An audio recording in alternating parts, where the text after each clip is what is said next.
하나님 말씀 마태복음 23장 23절 말씀 다 같이 일어나셔서 우리 함께 합독하겠습니다. 다 같이 일어나셔서 시작. 화 있을진저 외식하는 서기관들과 바리새인들이여, 너희가 박하와 회향과 근체의 11조는 들이되 율법에 더 중한 바 정의와 긍휼과 믿음은 버렸도다. 그러나 이것도 행하고 저것도 버리지 말아야 할지니라. 아멘. 앉으시기 바랍니다. 여러분, 저희가 지난주에 헌금에 관한 말씀을 나누었습니다. 여러분, 헌금은 예배 가운데 굉장히 중요한 부분이라고 말씀을 드렸습니다. 요즘에 제가 예배 시리즈를 계속하고 있는데 오늘 12번째 시간입니다. 여러분, 하나님께서 우리들을 축복하셔서 빈손으로 살게 하지 않으셨습니다. 우리가 받은 축복들이 너무나 많습니다. 우리는 그 복을 헤아릴 수 없을 정도로 많이 받았습니다. 그래서 하나님께서는 이스라엘 백성들의 손을 그렇게 채워주시고 그들이 예배드리러 나올 때에 절대로 빈손으로 오지 말라라고 하나님께서 말씀하셨습니다. 하나님께서 그냥 해본 말씀이 아닙니다. 너희가 빈손으로 오면 너희가 절대 내 얼굴을 보지 못하리라, 나를 만나지 못하리라 라고 주님은 굉장히 엄중하게 말씀하셨습니다. 그러면 빈손으로 오기, 그러니까 그냥 대충 들고 오면 되나? 안 됩니다. 하나님께서 말씀하시기를 하나님께 드리는 기준은 너희가 하나님으로부터 받은 축복에 따라서, 그리고 힘을 다해서 최선을 다해서 드리라. 이것이 바로 하나님께서 우리에게 헌금하는 자에게 주신 두 가지 태도입니다. 너희가 받은 축복에 따라 많이 받은 사람들은 많이, 적게 받은 사람들은 거기에 합당하게 최선을 다해서 드리라. 이것이 하나님께서 헌금에 대한 기준입니다. 여러분, 많은 사람들이 하나님께서 왜 헌금에 대해서 강조하실까 의아해하는 사람들이 있습니다. 예수님께서는 이렇게 말씀하셨습니다. 마태복음 6장 21절 시작. 내 보물이 있는 곳에는 내 마음도 있느니라 그랬어요. 잘 아는 말씀이죠. 즉 우리 주님께서는 우리의 물질이 아니라 우리의 마음을 원하시는 거예요. 진실된 마음을 원하는 거예요. 그런데 여러분, 우리의 진실된 마음을 어떻게 알아요? 우리 돈이 어디로 흘러가는지를 보면 내가 뭘 좋아하고 내가 뭘 원하는지 아는 거예요. 그렇죠? 내 돈이 어디로 흘러가는지를 보면, 그러면 저 사람은 뭐를 좋아하는구나, 뭘 위해서 사는구나. 세상에서도 그렇잖아요. 네가 돈을 어떻게 쓰는지 나한테 얘기해줘. 그럼 네가 어떤 사람인지 말해줄게 라고 세상에서도 얘기하는데, 사실은 주님께서 2000년 전에 먼저 그 말씀을 하신 것입니다. 여러분, 주님께서는 너희 하나님께서, 아버지 하나님께서 너희를 먹이시고 입혀주실 것이다. 공중의 참새를 봐라, 들의 백합화를 봐라. 하나님께서는 그들처럼 너희를 참으로 귀하게 여기고 먹이시고 더 아름답게 입히실 것이다. 너희가 아버지에게, 너희가 아버지인데, 아버지가 부모인데 아들이 너에게 떡을 달라 그러면 돌을 주고 생선을 달라고 하면 뱀을 줄 아버지가 어디 있느냐. 너희가 악할지라도 자식에게 좋은 것을 줄 줄 알거든 하물며 하늘에 계신 너희 하나님 아버지가 너희에게 좋은 것을 주시지 않으시겠느냐라고 주님께서 말씀하시지 않아요? 그러면서 주님께서는 정말 하나님께서 우리에게 가장 좋은 것을 주셨습니다.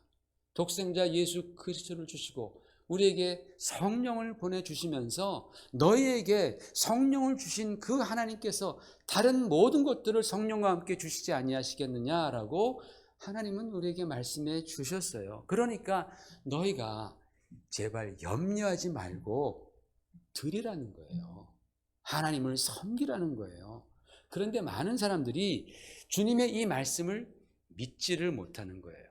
주님이 아무리 이렇게 호소하셔도 그 말씀을 믿지 못하고 소탐대실, 적은 것을 탐하다가 큰 것을 잃어버리는 그러한 삶을 살고 있습니다. 하나님 앞에서 내 작은 것 아끼다가 큰 것을 잃어버리는 거예요. 여러분, 신앙생활이 뭡니까? 여러분, 신앙생활이 뭐예요? 하나님을 경험하고 영원한 것을 추구하는 것이 그게 바로 우리의 신앙생활 아니겠어요? 그러니까 우리는 하나님 앞에 적은 것을 드리고 하나님으로부터 큰 것을 얻어내고 하나님의 물질적인 것을 드리고 영적인 신령한 축복들을 얻어내고 그리고 썩어질 것을 드려서 영원히 썩지 아니하는 그 귀한 하나님의 축복을 얻어내는 그런 지혜로운 성도들이 되어야 할 것입니다. 그런 성도가 되시기를 주의 이름으로 축원을 드립니다. 그러기 위해서는 여러분 하나님을 감동시킬 줄 알아야 돼요. 하나님을 감동시키는 삶을 살아야 합니다. 헌금 생활에 있어서도 지난주에 말씀드렸던 그 2렙돈을 드린 과부처럼 주님을 감동시키는 헌금을 드려야 하는 거예요. 이것이 바로 주께서 원하시는 바입니다. 주님이 원하시는 바는 바로 그런 생활입니다. 그럴 때에 하나님은 우리에게 부어주시는 거예요. 그냥 하나님께서는 우리를 막 주시기를 원하시는데 우리의 문이 너무 좁아요. 우리의 문이 열려야 되는데 하나님께서는 그렇게 정말 하나님을 감동하는 자들에게 부어주시길 원하시는 거예요. 여러분 하나님은 그렇게 넘치도록 부어주시고 우리가 때로는요, 야 내가 정말 이렇게 받아도 되나? 이렇게 누려도 되나? 라고 할 정도로 하나님은 부어주십니다. 그런 은혜와 하나님의 축복이 저와 여러분에게 임하시기를 주님의 이름으로 축원을 드립니다. 여러분 오늘은요 이 헌금 두 번째 시리즈인데 헌금 중에서 가장 기본이 되는 이 11조에 관해서 말씀드리려고 합니다. 여러분 미국 그 메이저 베이스볼 메이저 리그 아시잖아요. 그 미국 야구에서 이 콜로라도에 있는 쿠어스 필드라는 경기장이 있습니다. 이 쿠어스 필드는요 별명이 투수들의 무덤입니다. 왜냐하면 그게 해발 1600m에 있어가지고 공기가 굉장히 그 밀도가 희박하대요. 그러니까 볼을 딱 치면 그 볼이 더 잘 나가는 거예요. 평소보다 이 낮은 데 있는 경기장보다 뭐 예를 들어서 한 10m 더 나가는 거예요. 10m가 어딥니까 여러분? 그 펜스 바로 전에 수비들이 잡는 공들이 얼마나 많은데 10m를 더 나가니까 홈런이 굉장히 많이 나오는 거예요. 그래서 그 쿠어스필드를 투수들의 무덤이라고 하는 거예요. 그래서 투수들이 그 경기에서 이제 던지려고 하면은 긴장이 되는 거예요. 굉장히 긴장이 됩니다.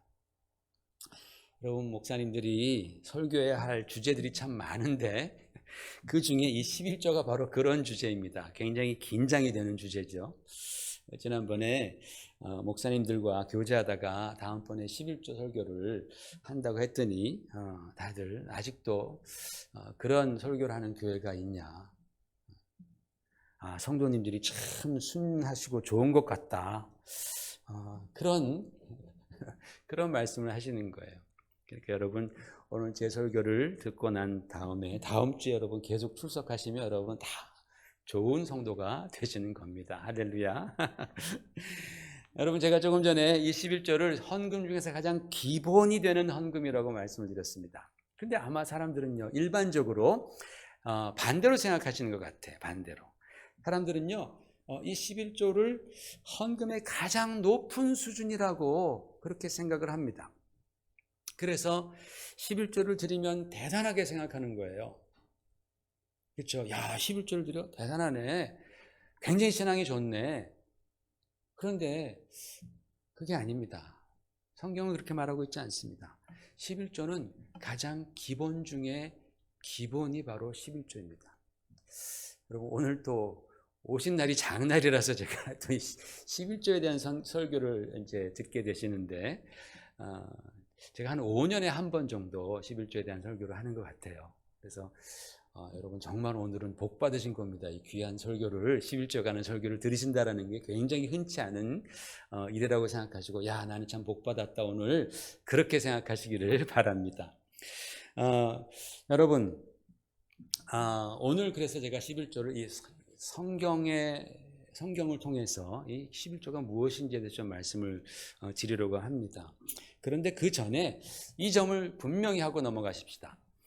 여러분 사람들이요 어떤 사람들은 11조를 율법이다라고 말하는 사람들이 있습니다. 그러면서 왜 율법인 11조를 신약 교회에서 강조하냐? 복음적이지 않다, 율법적이다라고 그렇게 말씀하는 분들이 계십니다. 그런데 여러분, 그것은 성경을 몰라서 그런 겁니다. 여러분, 11조를 누가 가장 먼저 했습니까? 믿음의 조상 아브라함이 가장 먼저 11조를 했습니다.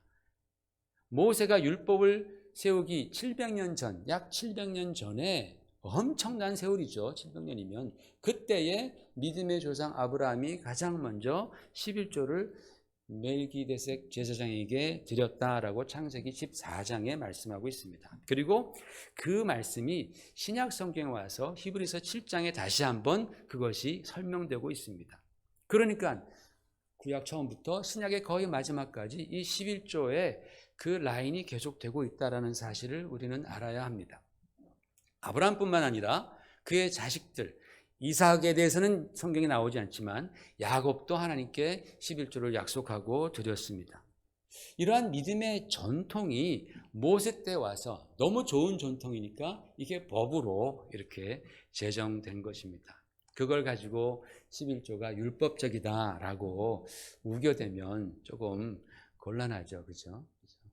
율법적인 것이 아닙니다. 믿음으로 드렸습니다. 아브라함과 그의 후손들이 하나님께 믿음으로 드렸던 믿음의 표시가 바로 11조다라는 겁니다. 그래서 오늘 본문에서 예수님께서 아까 본문에 읽으셨잖아요. 11조를 드릴 때에 뭐라고 말씀합니까? 믿음과 긍휼과 정의를 저버리지 말라라고 주님이 말씀하시는 거예요. 여러분, 모든 신앙 행위가 그렇듯이 여러분이 하고 있는 이 신앙 생활에서 믿음이 빠지면 그게 뭐가 돼요? 그게 율법이 되는 거예요. 그게 종교가 되는 거예요. 여러분이 지금 드리는 이 예배도, 이 예배에서 여러분이 믿음을 빼면 이건 그냥 종교가 돼버리는 거예요. 여러분이 아무리 멋진 기도를 드린다 할지라도 그 기도에서 믿음을 빼고 하나님의 의를 빼버리면 그러면 그것은 율법이 되고 종교가 되는 것입니다. 모든 신앙 행위 가운데에 믿음과 의와 그리고 하나님 사랑이 빠지면 그러면 그것은 율법, 종교화가 된다는 거예요. 그렇기 때문에 예수님께서는 바리새인들에게 너희가 그 11조를 드리는데 믿음을 빼고 드리는구나, 사랑을 빼고 드리는구나, 그리고 의를 빼고 드리는구나, 그것이 율법이다라는 거예요. 그러지 말라라는 거예요. 믿음으로 돌아가라라는 겁니다. 왜? 11조는 믿음으로부터 시작했기 때문에 그렇습니다. 아시겠죠, 여러분? 우리의 신앙생활 가운데에 믿음과 사랑과 의가 빠지면 그것은 율법이 되고 종교가 되는 거예요. 아무리 우리가 신학시대에 교회에서 복음을 들고 우리가 생활한다 할지라도 거기에서 믿음이 빠지면 그것은 율법입니다. 종교가 되는 겁니다. 그것을 주님께서 말씀하셨습니다. 자, 여러분, 그런데 그 다음 말씀을 또 보십시다. 굉장히 여러분 잘 하시는 말씀, 말라기서입니다. 같이 한번 읽어보실게요. 시작. 만군의 여호와가 이르노라, 너희 조상들의 날로부터 너희가 나의 규례를 떠나 지키지 아니하였도다. 그런즉 내게로 돌아오라. 그리하면 나도 너희에게로 돌아가리라 하였더니 너희가 이르기를 우리가 어떻게 하여 돌아가리까 하는도다. 사람이 어찌 하나님의 것을 도둑질하겠느냐? 그러나 너희는 나의 것을 도둑질하고도 말하기를 우리가 어떻게 주의 것을 도둑질하였나이까 하는도다. 이는 곧 11조와 봉헌물이라 하고 있습니다. 자, 여기 보시면 11조와 봉헌물, 영어로 보니까 봉헌물은 offerings라고 되어 있습니다. 우리가 지금 드리는 헌금을 우리가 봉헌물이라고 보아도 무방합니다.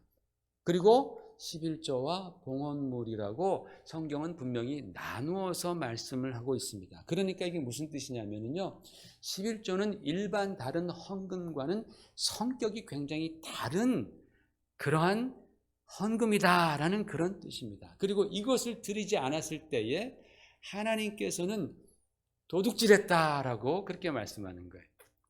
저는 웃으면서 말하지만 하나님은 엄하게 말씀하십니다. 여러분, 이것을 드리지 않으면 하나님께서는 너희가 나의 것을 도둑질하였다.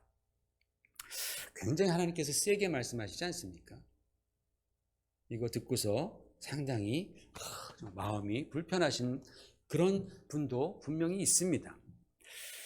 여러분, 오늘 저는요, 이 11조를 너희가 하면 하나님의 축복을 받고 막 창고에 쌓을 것이 막 없어지고 없을 정도로 막 복을 받는다. 이런 말씀을 드리기보다는 왜 하나님께서는 내 돈의 10분의 1을 자기 것처럼 말씀하시는지. 그렇잖아요. 우리 내가 번 돈 내 돈이잖아요. 근데 내 돈을 왜 하나님은 당신 것처럼 얘기하는지, 도대체 그 11조가 어떤 의미가 있는 것이고 어떤 과정을 통해서 우리에게 주어진 것인지, 이 11조의 성경적인 원리를 좀 제가 말씀을 드리려고 합니다. 흔히 사람들은요, 모든 것이 다 하나님께로 왔으니까 내가 10분의 1을 하나님께 드리는 것이 합당하다, 그걸 통해서 내가 모든 것이 하나님으로부터 왔다라는 것을 인정한다 라고 그렇게 생각을 합니다. 그 정도로 생각합니다. 그것도 굉장히 귀한 생각 맞아요. 그런데 성경을 보면 11조는 그것보다 훨씬 더 깊은 의미가 있습니다. 오늘 그것을 한번 같이 저와 함께 한번 탐구해 보십시다. 이스라엘 백성들이 출애굽을 할 때에 애굽에 내려진 마지막 재앙이 뭐였습니까? 장자를 죽이는 재앙이었습니다. 장자를 죽이는 이 재앙은요, 모두에게 다 모두에게 다 해당되었습니다. 이스라엘 백성에게도 애굽 백성에게도 또 모든 가축과 동물들까지도 이 하나님의 천사가 지나가면서 장자는 다 죽게끔 되어 있었습니다. 단 예외가 있었어요. 뭡니까? 집의 문에, 그 출입구에, 그 주변에 양의 피로 칠하고서 그 집안에 쏙 들어가 있으면 누구나 살았어요. 애굽인도 살았고 또 이스라엘 장자도 살았고 모든 가축의 첫 태생도 다 살았습니다. 그러니까 그 피가 칠해진 그 집 안에 들어가면 살리라, 내가 피를 볼 때 넘어가리라 라는 그 말씀은 유대인들에게만 주어진 특별법이 아니고 모든 사람들에게 주어지는 구원의 일반 법이었다라는 것을 우리가 알 수 있죠. 우리는 이 법이 곧 예수 그리스도의 십자가라는 것을 우리는 알고 있죠. 예수님이 십자가의 보혈을 믿음으로 누구나 구원받는 거죠. 그죠? 꼭 어떤 특정한 민족뿐만 아니라 누구나, 우리 같은 이방인도 그래서 구원을 받았습니다. 그러나 애굽인들은 그 당시에 믿지 않았습니다. 자기들의 신들이 자기를 구원해 줄 것이라고 그렇게 믿고 기다리다가 애굽의 장자들은 다 죽임을 당했습니다. 반면에 유대인들의 장자들은 하나님의 말씀을 믿었고 그 하나님이 하신 말씀대로 그 피를 칠한 그 집 문 안에 들어가 있었기 때문에 다 살았습니다. 자, 그렇다면 이 장자를 누가 살렸습니까? 하나님이 살리신 겁니다. 그래서 그 일이 있은 후에 하나님께서는 민수기 3장 13절에 이렇게 말씀했습니다. 같이 읽읍시다. 시작. 처음 태어난 자는 다 내 것임은 내가 애굽 땅에서 그 처음 태어난 자를 다 죽이던 날에 이스라엘의 처음 태어난 자는 사람이나 짐승을 다 거룩하게 구별하였음이니 그들은 내 것이 될 것임이라. 나는 여호와니라. 그 다음 출애굽기 13장 시작. 너는 태에서 처음 난 모든 것과 내게 있는 가축의 태에서 처음 난 것을 다 구별하여 여호와께 돌리라. 수컷은 여호와의 것이니라. 여기서 수컷은 장자를 의미합니다. 그러니까 하나님께서는 장자가 다 내 것이다. 왜? 나의 능력과 나의 사랑과 은혜로 그들이 살았기 때문에 그 장자들은 다 내 거야 라고 하나님이 말씀하시는 거예요. 여기까지는 여러분 이해가 가시죠? 그 다음 말씀을 보겠습니다. 13절입니다. 시작. 나귀의 첫 새끼는 다 어린 양으로 대속할 것이요 그렇게 하지 아니하려면 그 목을 꺾을 것이며 내 아들 중 처음 난 모든 자는 대속할지니라 그랬어요. 여러분, 성경에서 어려운 단어가 대속이라는 단어입니다. 이 대속이란 말은 히브리어로 파다라고 하고 영어로는 redeem이라고 하잖아요. 이 뜻은 뭐예요? 잃어버린 누군가 또는 무언가를 위해서 그 대신 값을 치르고 찾아오는 것을 대속이라고 말을 합니다. 굉장히 어려운 단어입니다. 또는 구속이라는 말도 같이 씁니다. 잃어버린 무언가, 잃어버린 어떤 사람을 되찾기 위해서 대신 값을 치러주는 것을 대속이라고 말하고 영어로는 redemption 또는 redeem이라고 말을 합니다. 여러분, 성경에서는 보통 다른 생명의 죽음으로 말미암아 새 생명을 보장하는 데 사용된다라는 거예요. 그래서 우리 주님께서 죄로 말미암아 죽은 우리에게 새 생명을 주시고 죄로 말미암아서 잃어버려진 우리, lost 됐다 그러잖아요. lost. 그죠? 하나님으로부터 볼 때 lost 된 잃어버려진 우리를 되찾기 위해서 주님께서 자기의 생명을 바쳐서 우리에게 새 생명을 주신 그 행위를 대속이라고 말하는 거예요. redemption이라고 말하는 거예요. 구속이라고 말합니다. 그래서 우리 주님을 redeemer, 구속자, 대속자라고 성경은 소개하죠. 그게 바로 대속입니다. 여러분, 그 당시에 이스라엘 사회에서는 나귀가 굉장히 중요한 동물입니다. 이걸 다 제물로 바쳐버리면 경제가 돌아가기 어렵습니다. 그래서 그 나귀 대신에 양을 잡아서 하나님께 바치라라고 말씀합니다. 만일 그렇게 하지 않으려면, 대속하지 않으려면 그 나귀의 목을 꺾으라는 거예요. 그게 무슨 말이에요? 나귀 죽이란 말이에요. 왜? 내 거니까. 너네가 그걸 사용할 수 없다라는 그런 의미입니다. 그렇게 말씀한 다음에 주님께서 너희들의 장자를 대속하라 라고 말씀하는 거예요. 너희가 만약에 너희 장자 대속하지 않으면 그 목을 꺾으라 라는 말씀은 안 하셨지만 그런 의미가 괄호 안에 들어가 있는 무서운 말씀 같습니다. 어떻게 장자를 대속합니까? 하나님께 바치라는 거예요. 그는 나의 것이니 너희가 사용하지 말고 나의 섬김을 위해서 바치라라는 뜻입니다. 여러분 생각해 보십시오. 하나님께 자기의 장자, 맏아들을 바쳐야 하는 이스라엘의 모든 가정들의 마음은 어땠을까요? 편안하고 좋았을까요? 감사했을까요? 여러분, 장자를 1, 2년도 아니고 평생 하나님 섬기는 그러한 하나님의 종으로 그렇게 보낸다면 몇몇 사람들은 기뻐할 수 있겠지만 많은 이스라엘 가정들은 굉장히 마음이 심란했을 겁니다. 야, 내 아들이 이제 못 보는구나. 장자가 그 가정의 기운이라고 성경은 말씀하고 있는데 하나님이 장자들에게는 축복을 2배나 주셨는데 그 장자를 하나님이 데려가신다니까 얼마나 사실은 혼란하겠습니까? 마음이 아프죠. 예전에 한국에서도 한국 전쟁이 일어났을 때에 아들들이 막 군에 이제 막 거의 잡히다시피 해서 나가지 않습니까? 나가면 거의 다 죽는데 그거 안 보내려고 손가락을 자르는 그런 일도 있었다고 합니다. 유대인들도 비슷한 심정이었겠죠. 그래서 자기 장남 안 보내려고 여러 가지 많은 계획들을 하고 또 꼼수를 쓰고 무슨 짓을 해서라도 하나님께 안 바치려고 했을 것입니다. 그게 아마 일반적인 부모의 마음 같아요. 그래서 하나님께서는 이런 말씀을 주시는 거예요. 민수기 3장 41절 같이 보십시다. 시작. 나는 여호와라. 이스라엘 자손 중 모든 처음 태어난 자 대신에 레위인을 나에게 돌려라.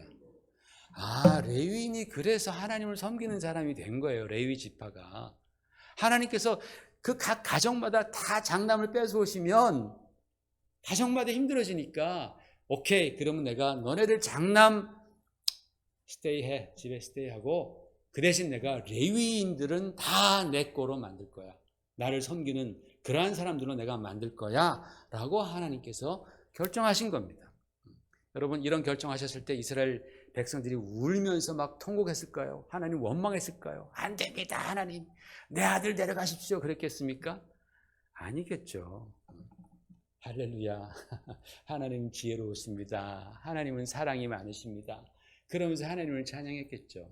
그제서야 모든 부모님들, 어머님들 마음이 편안하게 하나님을 찬송할 수 있었을 것입니다. 하나님께서요, 이 일을 하시는데 얼마나 치밀한지, 철저한지 한번 생각해 보십시오. 하나님께서 이스라엘의 모든 장자의 숫자를 세게 하셨습니다. 다 세게 하고 그 다음에 그 장자와 레위인들을 바꿔야 되니까 레위인도 숫자를 세게 했어요. 그랬더니 보니까 레위인이 좀 모자라. 273명이 모자란 거예요. 예를 들어서 장자는 3만 명인데 레위인은 29,727명밖에 안 돼요. 그렇죠? 하나님께서 273명을 더 어디서 얻어야 되는데 레위인이 그것밖에 안 되는 거예요. 모자라요. 그래서 하나님께서 뭐라고 하셨냐? 퉁치자. 비슷하니까. 그렇게 말씀하지 않고 장자 한 사람, 모자르는 한 사람당 너희가 5세겔씩 내라. 5세겔이면 그 당시에 노동자 한 달의 월급 정도 됩니다. 한 사람당 너희가 성전세겔로 5세겔씩 나에게 바쳐라 해서 1365세겔을 내게 합니다. 여러분, 우리 하나님 굉장히 철저하십니다. 하나님이 주실 때는 풍성하시지만 계산하실 때 굉장히 철저합니다. 당신을 섬기는 그 섬김 받으심 굉장히 철저하게 바라보신다라는 것을 우리는 꼭 기억해야 됩니다. 하나님께서 아들을 주셨다고 해서 하나님이 대충 퉁치고 이러시는 분이 아니다라는 거예요. 여러분이 섬긴 만큼 그 섬김을 하나님께서는 철저히 계산하고 다 기록하고 계시는 분이 바로 우리 하나님이세요. 정확한 하나님이십니다. 저는 이 말씀을 볼 때마다 소름이 돋을 정도로 하나님 그냥 넘어가시지. 그것도 두당 한 사람당 그렇게 5세겔씩 다 내라 그래가지고 그걸 다 성막으로 다 그 1365세겔을 다 성막 금고에 들여가지고 하나님 섬기는 일에 사용하는가. 우리 하나님 진짜 철저하시다. 정확하신 분이시구나 라는 것을 우리는 깨닫게 됩니다. 그런 다음에 그 레위인들에게 이런 직무를 맡겼습니다. 민수기 18장 5절 6절 시작. 이와 같이 너희는 성소의 직무와 제단의 직무를 다하라. 그리하면 여호와의 진노가 다시는 이스라엘 자손에게 미치지 아니하리라. 보라, 내가 이스라엘 자손 중에서 너희의 형제 레위인을 택하여 내게 돌리고 너희에게 선물로 주어 회막의 일을 하게 하였나니라고 했습니다. 잘 보세요, 여러분. 하나님께서 레위인을 우리들의 장자 대신에 택해서 자기 거로 삼으신 다음에 다시 그 레위인을 너희에게 선물로 주셨다고 했습니다. 그죠? 레위인들을 하나님이 우리들의 장자 대신에 택해서 자기 것으로 삼으신 다음에 그것을 다시 우리 가정에게, 우리 이스라엘 사람들에게 다시 선물로 주었다. 어떻게 레위 백성들이, 레위 족속이 이스라엘에게 선물이 됩니까? 첫 번째로 그들 때문에 내 사랑하는 아들이, 장자가 내 곁에 있는 거예요. 기쁨이 되는 거예요. 그러니까 레위인의 존재 자체가 큰 선물이 되는 거예요. 어떤 선물이에요? 내 자식을 내가 같이 껴안고 있을 수 있는, 내 슬하에 둘 수 있는 그 큰 선물이 되는 거예요. 여러분, 자식보다 큰 선물이 세상에 어디 있어요? 그 선물을 레위인으로 말미암아 이스라엘 백성들은 누리게 되는 거예요. 두 번째로 자기 장자 대신에 레위인들이 하나님을 지속적으로 섬기고 있는 거예요. 나는 지금 아무것도 안 하는 것 같아도 계속해서 내 장자 대신에 레위인들이 하나님을 계속 성막에서 섬기는 거예요. 얼마나 좋아요, 이게. 얼마나 큰 선물이에요.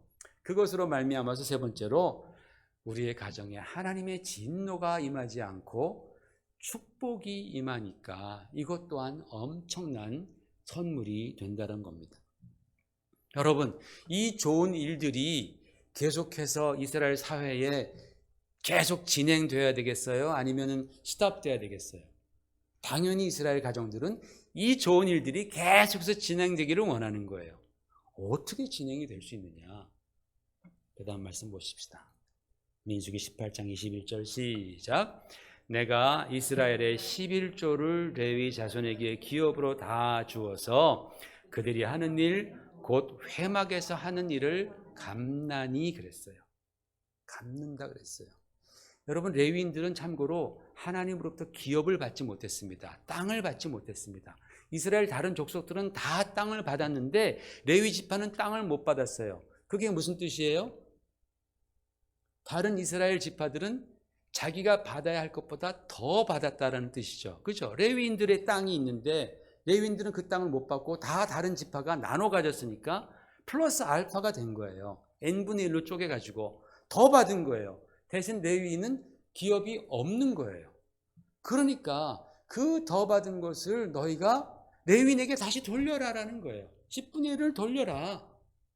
그래서 레위인이 존재하게 하고, 그래서 그들이 나를 섬기도록 해라. 그래서 그들이 너희들에게 선물이 되도록 하라라고 하나님은 말씀하셨던 겁니다. 그러니까 여러분, 이 11조를 통해서 이 귀한 일들이 유지가 되는 거예요. 이스라엘 백성의 행복이 유지가 되는 거예요. 이스라엘 백성의 그 귀하게 여겼던 자녀들이 자기들과 함께하면서 가업을 일으킬 수 있고 부모를 도울 수 있었던 거예요. 그래서 이스라엘 백성들이 이 11조를 드림으로 인해서 우리가 하나님의 능력으로 말미암아 애굽에서 구원받았지. 왜 장자를 치시는 일부터 시작했잖아요. 오늘도 내 맏아들 대신에 지금 레위인들이 열심히 하나님을 섬기고 있어서 그로 말미암아 나에게, 우리의 가정에게 진노가 임하지 않고 하나님의 축복이 임하지, 이것을 11조를 들음으로써 그들은 항상 깨달았던 것입니다. 이렇게 11조의 규례가 생겨난 거예요.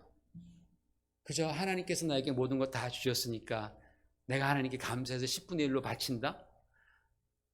그게 아니다라는 거예요. 그건 내 거를 바치는 거잖아요. 그게 아니에요. 원래 하나님 거라는 거예요. 내 장자가 하나님 거였는데, 여러분 그 성경의 그 의미를 여러분이 잘 좀 생각하시길 바랍니다. 그래서 제가 말씀드리는 것이, 이 11조 안에는 신앙의 원리가 있다라는 거예요. 핵심 원리. 하나님의 능력으로 말미암은 구원, 그죠? 구원 사건, 하나님의 능력, 장자의 구별됨, 그리고 레위인의 선택, 하나님을 섬기는 것, 성막을 유지하는 것, 그리고 아브라함의 믿음. 아브라함의 믿음. 따라서 여러분, 이스라엘 백성들은 11조를 드릴 때에 구원해 주신 하나님을 섬기는 믿음으로, 그리고 성소를 유지하고 하나님의 일을 계속해 나가려는 목적으로, 그리고 자신들의 장자를 서포트하는 그러한 심정으로, 그리고 자기들에게 이 일로 말미암아서 이것이 축복으로 돌아올 것을 기대하는 소망으로 11조를 드렸다라는 것입니다. 이게 바로 11조의 원리입니다. 그러므로 여러분, 11조는 신앙이 좋은 사람이 하는 것 아닙니다. 신앙이 있는 사람이 하는 것입니다. 물질이 풍성하다고 하는 것도 아닙니다. 하나님께서는 내가 받은 축복 안에서 힘써 하라고 말했습니다.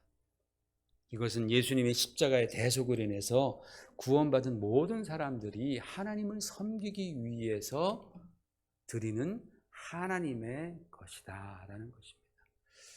여러분, 여러분의 믿음 생활과 이 예배가 11조로 말미암아 온전해질 수 있기를 부탁을 드립니다. 하나님께서는 11조를 바럼 라인으로 그렇게 정하셨다라는 사실입니다. 그리고 그 다음에 힘을 더해서 우리가 헌금하는 거예요. 무슨 말씀인지 알겠어요? 힘을 더해서 우리가 화목제도 드리고 감사제도 드리고 힘을 더하는 거예요. 바텀 라인이 바로 11조라는 겁니다. 그것이 바로 우리에게 참 큰 은혜요 축복이 아닐 수 없습니다. 우리 같이 기도하십시다.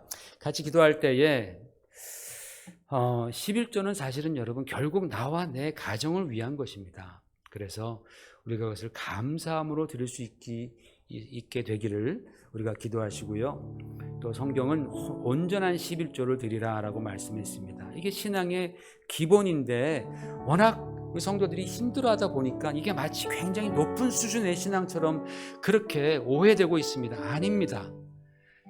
11조는 신앙의 기본입니다. 그러나 여러분 쉬운 것은 아닙니다. 결단이 촉구됩니다. 여러분 결단하시길 바랍니다. 결단하셔서 하나님이 우리를 지금까지 먹여 살리시고 하나님이 우리의 손을 채워주셨습니다. 그러므로 우리가 하나님을 믿는 믿음으로 우리가 썩어질 것을 들여서 신령한 영원한 것을 우리가 얻고, 그리고 적은 것 들여서 많은 것을 얻는 그런 지혜로운 성도들, 지혜로운 가정 되었으면 좋겠습니다. 영적인 축복과 물질적인 축복도 우리가 함께 체험할 수 있도록 이 시간에 우리가 한 1분 동안 간절하게 오늘 말씀 생각하면서 하나님, 내가 정말 결단해서 드릴 수 있도록 도와주시고 온전하게 드릴 수 있도록 도와주시고, 그러므로 말미암아 하나님의 은혜와 축복을 우리가 정말 경험할 수 있도록 도와달라고 함께 기도하겠습니다. 하나님 아버지, 은혜를 감사합니다. 오늘 주님의 말씀을 통하여서 주여 정말 이 어려운 주제인 11조에 대해서 함께 나누었는데, 아버지 하나님, 우리 성도들 마음 가운데에 주여 정말 이것이 믿음이 될 수 있도록 하나님 도와주시옵소서. 하나님께서 바로 우리에게 주신 아버지 하나님, 정말 이 귀한 아버지여 정말 그 축복이 바로 11조라는 사실을 알게 하시고, 이것을 드릴 때 우리가 정말 언제나 우리가 하나님을 섬기고 하나님의 그 능력을 인정하는 그러한 하나님 성도가 된다라는 사실을 우리가 또한 깨달을 수 있도록 주여 도와주셔서, 아버지 하나님 정말 우리가 드리면서 감사하고 기뻐하며 이것을 통하여서 주의 일이 계속되어져 나갈 수 있도록 축복해 주시옵소서. 예수님 이름으로 감사하며 간절히 기도 올려옵나이다. 아멘. 다 같이